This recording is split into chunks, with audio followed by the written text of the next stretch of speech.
Evening, everybody, and delighted to be joined once again on the Noel O'Connor on the 16th episode this season of the Soccer Scene. Noel, obviously we're down one body this evening due to work commitments.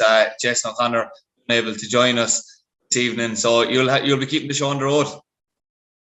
Yeah, we'll do our best. Yeah, absolutely, and obviously plenty to discuss. Noel, it's fair to say. Monday we had the Treaty United game against Longford Town, the rearranged fixture from the postponed fixture, earlier in the season, when we know that there was trouble with the Marks Field surface due to the weather, etc., etc. The match itself was a 0-0 draw, the second 0-0 draw between the two sides in the space of a couple of weeks. It's fair to say, I suppose, that overall Longford dominated the possession, Noel, in the game.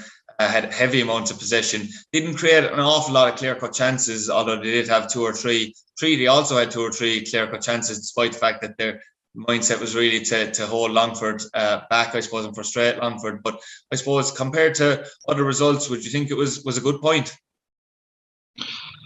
I suppose when you look, it's difficult to say whether it was a good point or a bad point. It depends where Treaty see themselves. I thought, you're right, I thought Longford had good spells of possession, keep the ball very well. I thought, and there was a bit of this in the away match as well. When the keeper gets the ball in his hand, he certainly doesn't delay. They're quick to counter-attack. They made some fantastic breaks out wide. I thought the Treaty were having a particularly difficult time on their defensive right-hand side in the game, which isn't the first time that that's happened. There's a bit of a pattern or theme, I think, coming there. I'm sure other teams are watching these streams as well as ourselves and picking up some things. Treaty, they certainly made a few chances. There was a couple of very long balls, if you like. It's something that I've seen in the last few games as well from Jack Brady, and a couple of flick-ons. Certainly has something to do with the two players up front. I suppose if they had beaten Bray, they probably would have been happier, if you like, with that point. The fact that they only got a point against Bray and another point to Longford is probably a little bit less than what they would have privately wanted to get. And the goals are kind of hard to come by as well. It's the fifth game. I think you pointed this out to me earlier in the day. It's the fifth game in a row where they haven't won. And look, no matter where you are or what ambitions you have, you certainly don't want to go 5 games without a win. But look, they're probably more or less where we thought they'd be, certainly at this stage of the season. I don't think we saw that big, massive chasm of a gap, between the top two and the rest, and particularly Treaty now. And I brought that up before about there was an air of excitement every week, certainly with the general public around Limerick and the fans and likes of ourselves, that they were really in touching distance of second place for nearly all the season last year. And there's certainly been a kind of a sea change there this year. And I suppose that's something to do with a little bit of apathy, I suppose, for want of a better word, that's around. I felt that, from what we saw on Monday night, that the crowd was pretty poor as well. And, there was a real kind of lack of atmosphere outside the Blue Army. And that's something maybe that we're probably a bit concerned about. Absolutely. I suppose as well, I know that Tommy Barrett, Noel, says that team take it game by game. That seems to be the mantra of players as well. And they don't set targets for periods of games. But just say, we're coming in now to, obviously, they have had 5 games without a victory. They had a lot of games in a row. You had 2 Longford, 1 with Bray, like you said. They all ended in draws. You have, obviously, the defeats to Galway and Cork as well in that period. Even though you played Galway and Cork and Longford, who are 3 of the top 4, would it be a concern to the management team of Treaty that, you're going in, as you said, now it's definitely not where you want to be, despite the calibre team you were playing, to have 5 games without a victory at any stage? Yeah, look, I think it is. I mean, you're looking for a bit of momentum as well. I picked up a clip of an interview, that Tommy did, and he pointed out that felt they'd overachieved in the last 18 months, and that may well be true.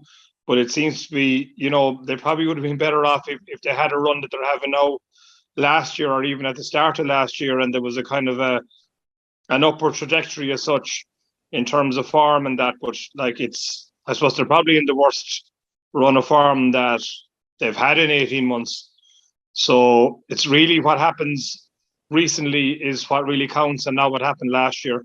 And they certainly did overachieve last year, but we wouldn't be saying that they're certainly overachieving at the moment. They're probably where we think they probably would have been thereabouts. But again, we probably didn't see that big point differential, like the 7 points between themselves and Longford, and obviously further on are Waterford, and 20 points in the distance are the likes of Cork and Galway at this early part of the season where we're just in around the halfway mark. And obviously as well, I know that Treaty in general have been bemoaning injuries in recent weeks. Obviously from the Friday game against Bray going into the Longford game, you're losing, probably two of your star performers. Obviously, Jack Lynch has only returned recently, but we know how important he is to that team in general in terms of leadership and on-pitch ability. Then you're losing Enda Curran as well, who, despite maybe some might say sometimes maybe he looks lethargic, but the goal he took against Bray was superb. That only he probably could in the squad, to be fair. So losing those type of players then is definitely not helping them at the moment. They probably need more of their key players playing together, I suppose. Yeah, and I think you're right, particularly about Enda Curran. I think he's a very special player. Certainly wouldn't consider him to be of junior standard. He's closer to, Premier League standard. And I do know that there was talk about Galway offering him turns at the start of the season. I don't know what work he has, but I think he's got probably a fairly decent career in terms of his working career. So was probably a better bet for him to come down here. He's been certainly a revelation. Looks a really step up from what you generally see in the first division in terms of striking options, and a great signing for Treaty, and would be a loss. I think it's just concerning in that he seems to play a game and miss a game and play a game and miss a game. We're not quite sure what the injury is or isn't. So if it is a kind of a niggle one, they might be as well off maybe to get him right 100% that he can play more consistently, because he's certainly a very huge plus for that team. Certainly, and I know we have obviously to discuss now and preview Cobh Ramblers game on Friday. Cobh Ramblers, you mentioned earlier on actually, Noel, that Treaty are probably where we expect them to be. It's fair to say Cobh Ramblers are probably where we expect them to be as well this season. Inconsistent in terms of they give games to some teams like they did recently with Cork City, to be fair, at home. Then they might take a bit of a beating the week after. It's kind of a bit inconsistent. They're struggling down towards the bottom. You've also mentioned obviously Treaty now and their run of form. Is this a must win now for Treaty? Because it certainly feels like so after the run of form and given both sides standings in the league at the moment.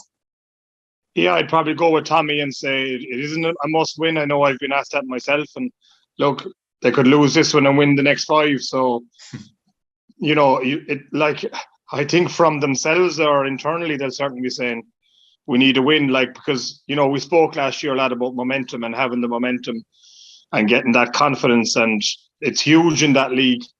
And they're certainly stuttering a bit, for want of a better word, at the moment. And look, Tommy will say that every game is a hard game, and he's right about that. But also, Cobh and Athlone are definitely the 2 weakest teams in the league, and Treaty are at home.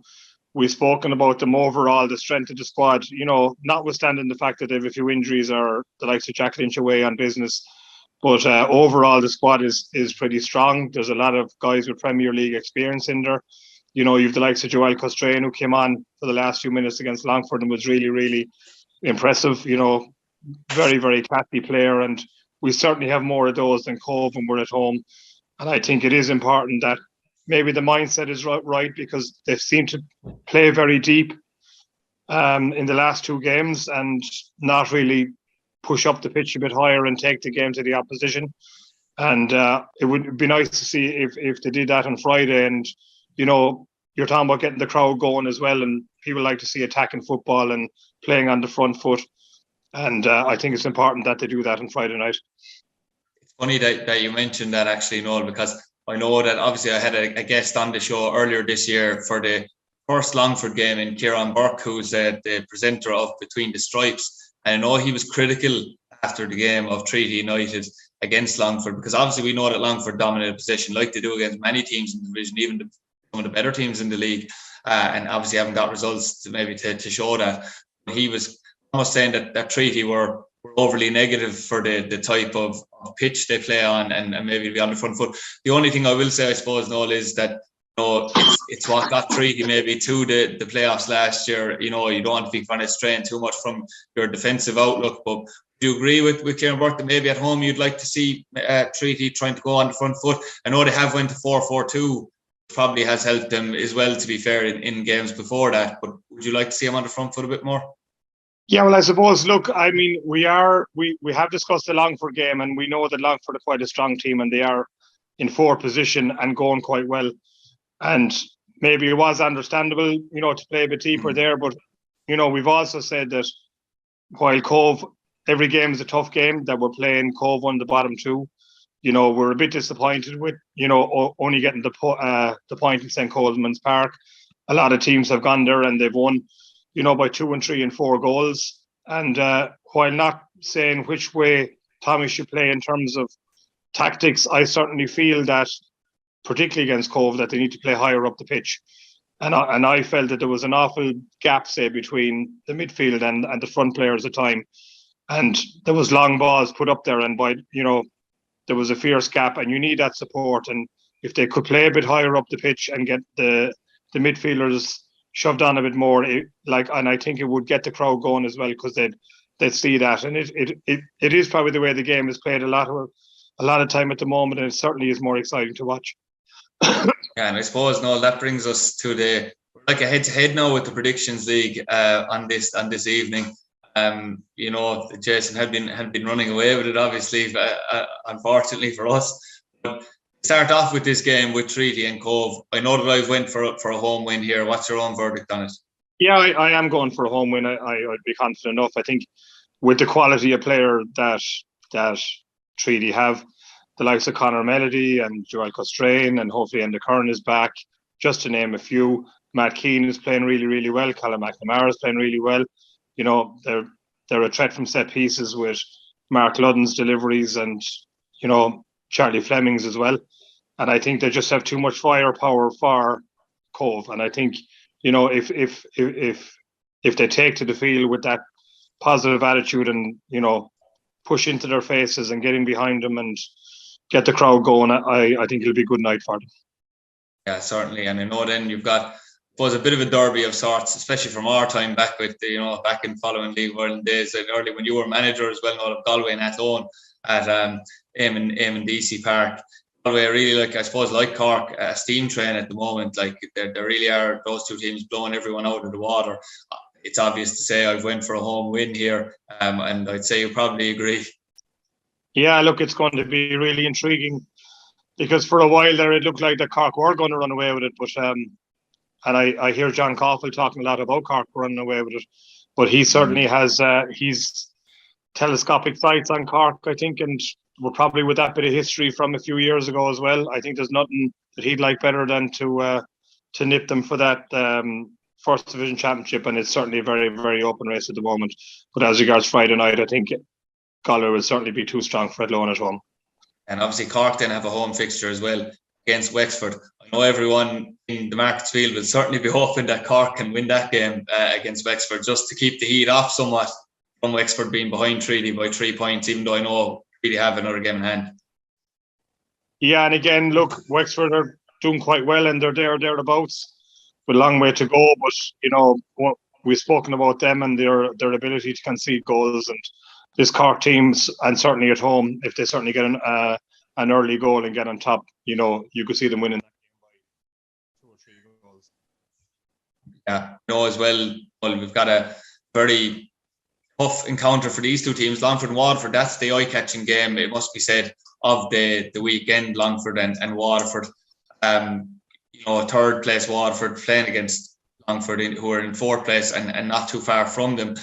One thing I suppose that struck me is that Longford, and we mentioned this at the start of the season, because they were overly reliant on Sam Verdon for the goals. I mean, for the amount of possession they had, and apparently this is a team, I can't say I know too well, that Longford, have been good against the likes of Galway and other top teams, and just haven't got the goals to reflect that style of play and that dominance that Gary Cronin's trying to instill into them.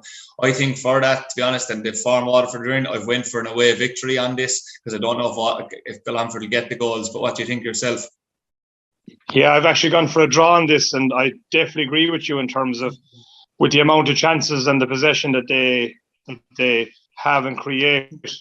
Longford seem to be struggling for goals a little bit, but I also think that, and we said that it's a difficult place to go.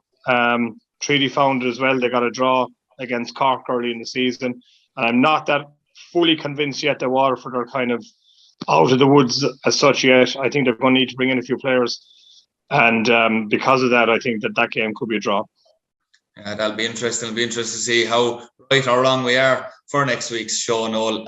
Just to finish it, I suppose it would be remiss of me not to mention the fact that Pike Rovers have an absolute huge game on Sunday when they take on Villa FC of Waterford in Turner's Cross. I know, I suppose, in some ways, Noel, because you've been involved in senior soccer for so many years, junior football probably isn't your forte. I was actually at the Pike Rovers media night last night. They have an under-12s team in a cup final as well, it must be said, on Saturday against St. Kevin's boys. What a day that promises to be, and home advantage, I suppose, in some ways, in terms of the county anyway, as they will be playing at Pearse Stadium. So a huge achievement to even get that far for Pike. Hopefully they can go on and do it. And then, of course, we have the juniors, and on the Sunday, as we said, I suppose it's going to be a bumper weekend for Pike. And one thing I did agree with, Noel, on top of everything else, is that switch to Turner's Cross, I think, might not do any harm to either side, because I think Viva was great in terms of a carrot to have the players that you're playing in the National Stadium. But as Owen Hanrahan and actually Pat Mullins alluded to me last night, it does seem like maybe there'll be more atmosphere at Turner's Cross. I think they were happy with the switch. And I'd say so. And look, you have a Limerick team and a Waterford team playing as well, so it's a great venue for both sets of supporters to go to. And I felt myself that the Aviva, if you like, was kind of too vast for junior players, and I know that some of my former players in Wexford would have been up there as well and found it very, very difficult. And then these games inevitably went extra time as well, so they ended up just kind of walking around the place. And it should be a lively affair. Now, I do talk to people about junior football, and someone picked out Villa as a dark horse there maybe about 3 or 4 rounds ago.